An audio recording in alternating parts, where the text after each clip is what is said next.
तरह के इस तरह के भजन भी हुए ना, हैं? महावीरा झूले अखियों में,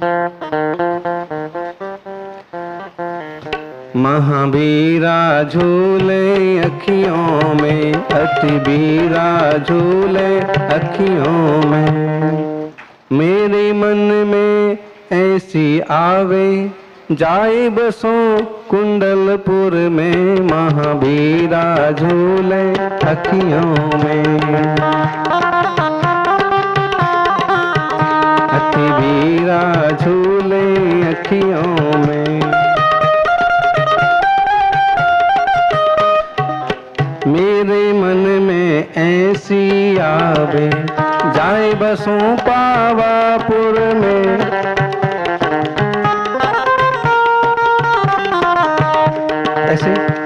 ऐसे आता है, बार बार भगवान का ध्यान आता है तो ऐसे आता है कि मैं भी वहीं गिरनार में जाके बस जाऊं, शत्रुंजय पर ही बस जाऊं। किसी तीर्थ में ऐसा मन मोह जाता है कि बस यहीं बैठा रहूं, भक्ति करता रहूं, और मन में ऐसी आवे कि बस इसी मंडप में बैठा रहूं। हृदय में भगवान को बसाइए। दिल संसारियों को देंगे तो दिल का दौरा पड़ने में देर नहीं लगेगी, और दिल भगवान को देंगे तो जिंदगी में कभी दिल का दौरा पड़ने वाला नहीं है।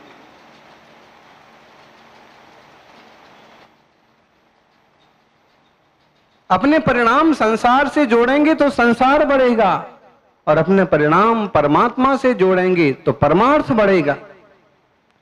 सीधी सीधी बात है, जैसे आपके भाव वैसा आपका प्रभाव, जैसी आपकी सोच वैसा आपका विकास, जैसा आपका चिंतन वैसा आपका चरित्र। इसलिए भगवान महावीर स्वामी का ध्यान कर रहे हैं, कह रहे हैं नयन पथगामी भवतु में। श्रावकों को कुछ आता हो ना आता हो, लेकिन महावीराष्टक की एक लाइन जरूर याद रहती है। क्या? महावीर स्वामी नयन पथगामी भवतु में। इसके ऊपर याद हो ना हो, इसके नीचे याद हो ना हो, और हम कहें ज्ञानी यदि इतना सा भी याद रह गया तो भी बेड़ा पार हो जाएगा। हैं? और बोलते ना,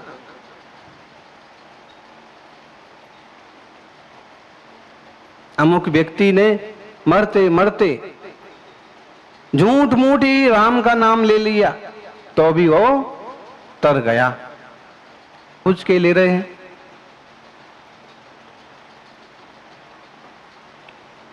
महावीर स्वामी मेरे आंखों में विराजे बसे। आप विचार करिए इस श्लोक से, देखिए तो सही कि कोई ऐसा जीव, कोई ऐसा व्यक्तित्व, कोई ऐसा महापुरुष हो गया।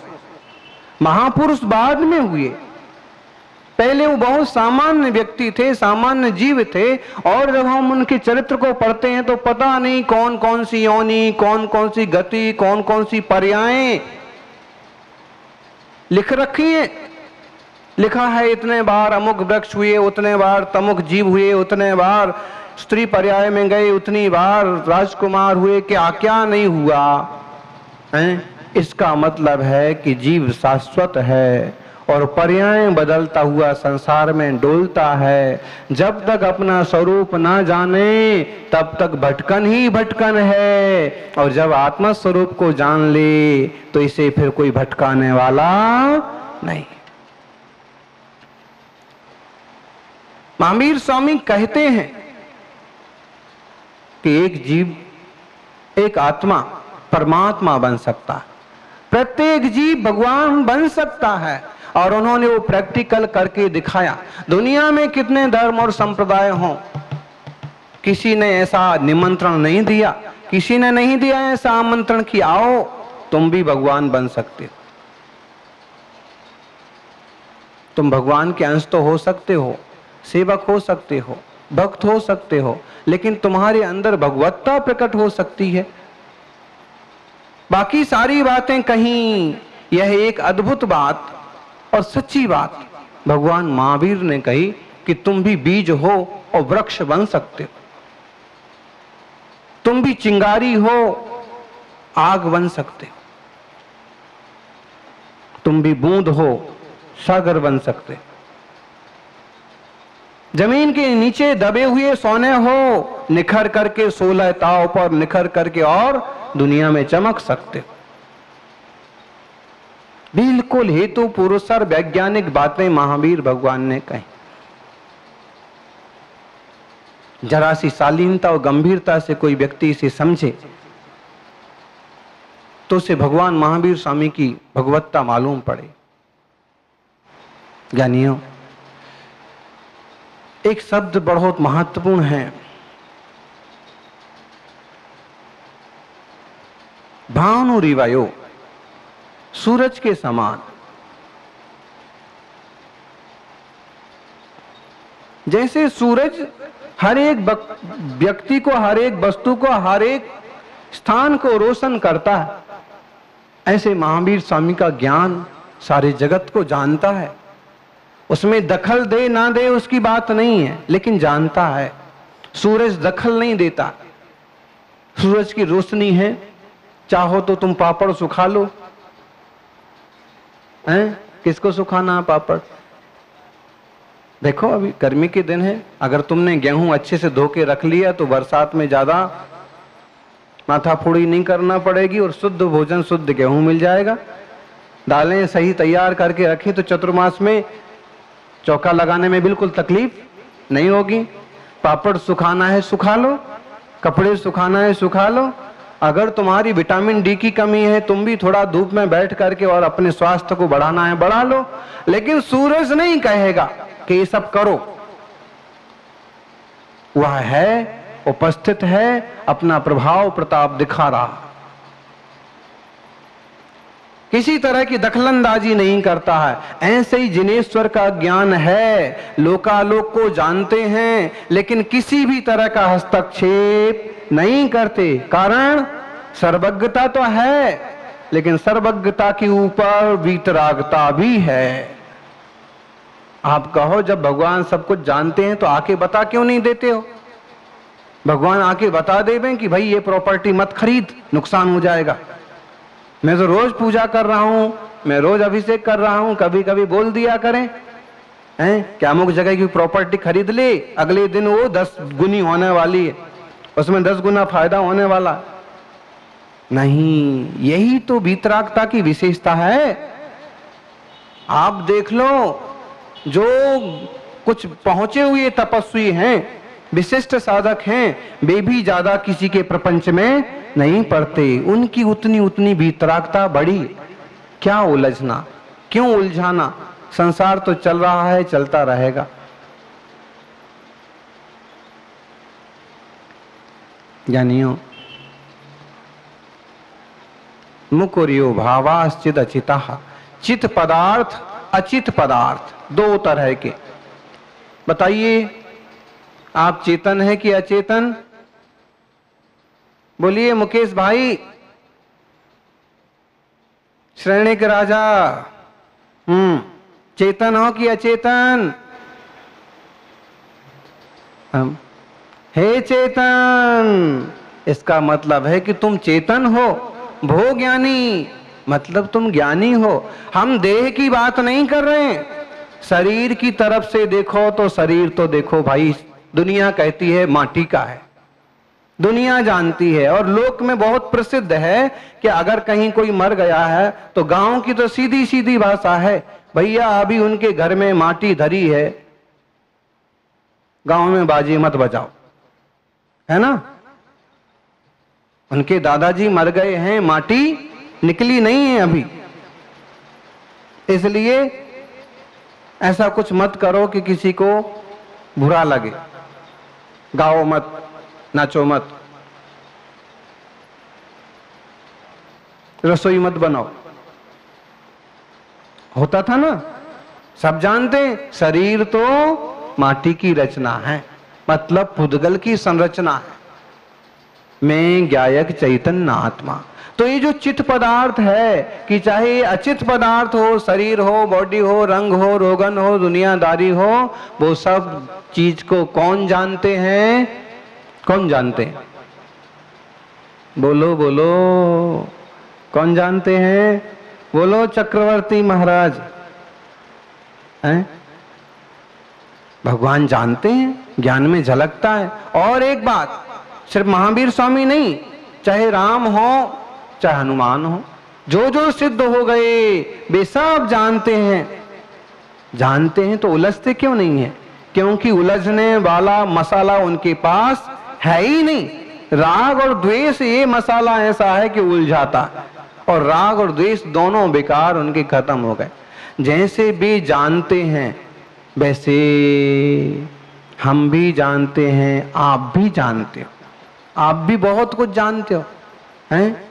कभी कभी कोई गृहस्थी भी नाराज हो जाए ना, किसी मंदिर का ट्रस्टी भी महाराज जी से किसी कारण से नाराज हो जाए, मान लो उसका नाम नहीं आ पाया, मान लो उससे पास प्रक्षालन नहीं कराया, मान लो कोई और कारण बन गया, तो हाँ मैं सब जानता हूं। जब ये अपने महाराज जी के गुरु के संग में थे ना, मैं तब से जानता हूं। क्या? मैं सबको एक एक को जानता हूं, एक एक को जानता हूं। बात तो सही है, लेकिन तुम्हारा जानना कसायाविष्ट है। तुम्हारा जानना कैसा है? कसाय सहित है, इसका कोई औचित्य नहीं है। तुम जब कसाय सहित जानते हो तो जिसमें राग होता है उसमें अच्छाइयां देखते हो, और जिसमें द्वेष होता है उसमें बुराइयां देखते हो।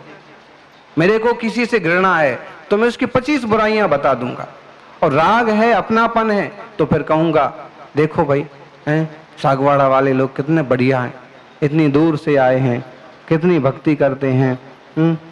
फिर अगर द्वेष बुराई है, बड़ोदरा वाले कैसे लोग हैं, यही संग आया है और भक्ति भी नहीं कर सकते, सेवा भी नहीं कर सकते। एक उपदेश दृष्टि होती है और एक द्वेष दृष्टि होती है।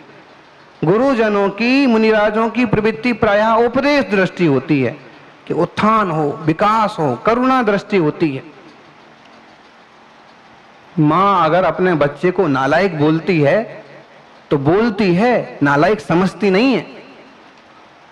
गधा बोलती है तो बोलती बस है, ऐसा नहीं होगा क्योंकि गधे के बाड़े में बांध के आ जाए अपने बच्चे को। हैं? जब वो कहती बार बार तू गधा है, नंबर 1 का गधा है, तो नंबर 1 का गधा है तो जहां 10 गधे बंधे हैं उसको 1 नंबर पर बांध के आ जाओ। नहीं, वो बोलती है लेकिन जानती मानती तो है कि बच्चा हमारा है, कैसे ना कैसे इसका विकास होना चाहिए, इसका उत्थान होना चाहिए, पढ़ने में आगे निकलना चाहिए। ऐसे ही गुरुजनों के मुख से कभी कठोर शब्द भी निकले ना तो वे मोक्ष मार्गी हैं, समता की साधना कर रहे हैं। कभी कठोर शब्द निकले तो वो आपकी कमजोरी है कि उनको ऐसे शब्द बोल करके आपके उत्थान में, उद्धार में ज्यादा मेहनत करना पड़ रही। तुम ऐसे हो, आ नहीं सकते हो, क्या कितना आलस करते हो, कैसे प्रमादी हो। इसका मतलब सावधान हो जाओ। समझदार के लिए तो इशारा काफी होता है। राज्य में चोरी हुई और 3 लोग पकड़े गए, 4 लोग पकड़े गए। योग संयोग, पहला तो राजा का बेटा ही निकला, दूसरा मंत्री का बेटा, तीसरा पुरोहित का बेटा, और चौथा जो था असल चोर। राजा ने सजा दी, राजकुमार को सिर्फ बुलाया, क्या तुमने चोरी की? राजकुमार को इतना सुनते ही ऐसा दुख हुआ, हो मेरे को पूछा गया, मैं इतना नीच हो सकता हूं क्या? इतना बुरा लगा कि वह राज छोड़ करके हमेशा के लिए भाग गया। मेरी कितनी बेइज्जती हो गई। मंत्री पुत्र को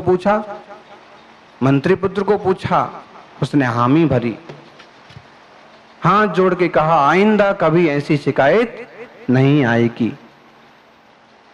और मैं अब आपको अपना मुंह कैसे दिखाऊं?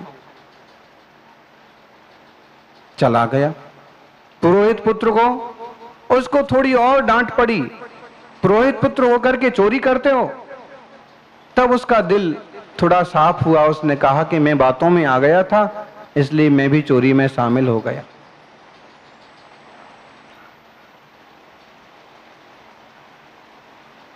चलो तुम्हें 7 दिन की सजा दी जाती। 7 दिन की सजा भोग के सुधर गया।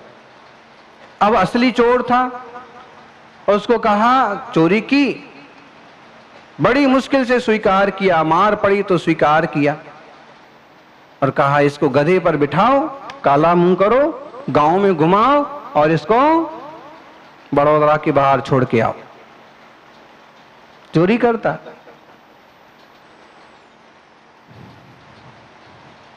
इसको गधे पर बिठाया, मुंह काला किया, गांव में घुमाया। गांव में घूमते घूमते, सब तरफ घूमते घूमते उसका अपना भी घर आया, था तो उसी गांव का। तो उसकी पत्नी घर की चौखट पर खड़ी खड़ी सब तमाशा देख रही थी कि कैसे हमारी फजीती हो रही है, कैसे इनके पीछे लोग पत्थर फेंक रहे हैं। तो उसकी आंखों में आंसू आ रहे थे और रो रही थी।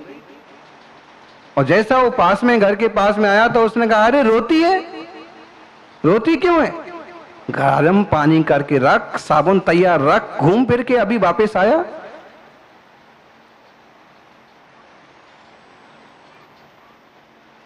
एक व्यक्ति इशारे में समझ गया और दूसरे को इतना सारा तिरस्कार हो गया तो भी कहता है गर्म पानी करके रख, साबुन तैयार करके रख, घूम फिर के आया, मुंह हाथ धो के फिरी, तो भी नहीं सुधरता। हमें सुधरना है, समझना है, महावीर स्वामी जैसे परम पवित्र हो गए हमें भी होना है। ज्ञानियों, सिर्फ सफाई करना है। 2 चित्रकारों की कथा आपने सुनी। राजा ने चित्र प्रतियोगिता का आयोजन कराया, अनेक चित्रकार आए, 2 चुने गए। एक ही हॉल में आमने सामने की दीवार पर काम सौंप दिया। एक चित्रकार ने रंग रोगन सब कुछ मंगाया, बड़ा सुंदर चित्र बनाना चालू किया, और दूसरा चित्रकार केवल दीवार को घिसने का काम कर रहा है। परीक्षा का 7वां दिन भी आ गया तो भी आज भी घिस रहा है। राजा ने कहा जरूर ये पागल आदमी है।